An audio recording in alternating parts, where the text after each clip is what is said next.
Asin menyapu lantai rumahnya, meninggalkan bau amis yang menusuk. Dulu, dari beranda, Pak Darman bisa melihat anak-anak bermain di lapangan.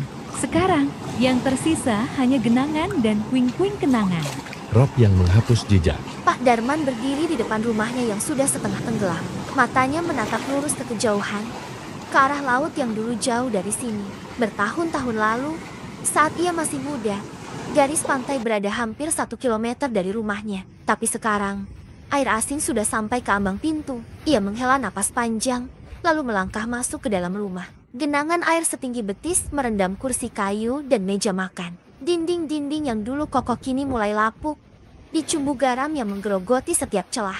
Foto-foto keluarga yang tergantung di dinding miring, sebagian sudah kusam terkena kelembaban. Di sudut ruangan, istrinya, Bu Sari, duduk di atas dipan yang masih kering. Tatapan matanya kosong, lelah menghadapi kenyataan. Dulu kita tak perlu khawatir seperti ini, gumamnya lirih. Pak Darman mengangguk pelan. Ia ingat betul saat pertama kali membangun rumah ini. Saat itu, desa Eretan Kulon masih aman dari banjir rap. Ladang-ladang hijau dan pepohonan rimbun menjadi pemandangan sehari-hari. Tapi perlahan, satu demi satu pohon ditebang.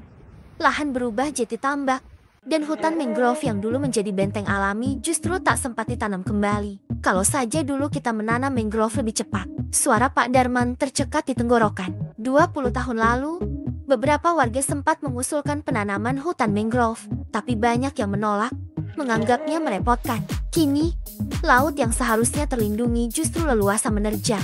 Air pasang datang lebih sering, semakin tinggi, dan semakin ganas. Di luar rumah, anak-anak kecil bermain air tanpa menyadari bahwa masa depan mereka semakin rapuh. Mereka tertawa, bermain perahu dari botol plastik, tak tahu bahwa rumah mereka pun suatu hari nanti bisa hilang di telan laut. Pak Darman melangkah keluar, merasakan air asin mengelus kakinya. Ia melihat ke arah masjid desa yang sudah hampir tenggelam separuh. Para tetangga mulai sibuk mengungsi ke tempat yang lebih tinggi. Ia tahu, pada akhirnya ia pun harus pergi. Tapi kemana? Ia telah menghabiskan hampir seluruh hidupnya di sini. Setiap jengkal tanah menyimpan kenangan tempat anak-anaknya dulu bermain, tempat ia dan istrinya berbagi tawa, tempat ia menyusun mimpi. Tapi kini, semua itu perlahan hilang, tergerus oleh air laut yang tak kenal ampun.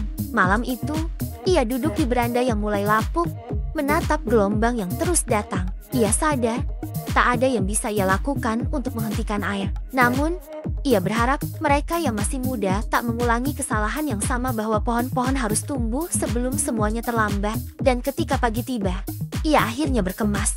Bukan karena ingin pergi, tapi karena ia tahu, rumah ini tak bisa lagi bertahan.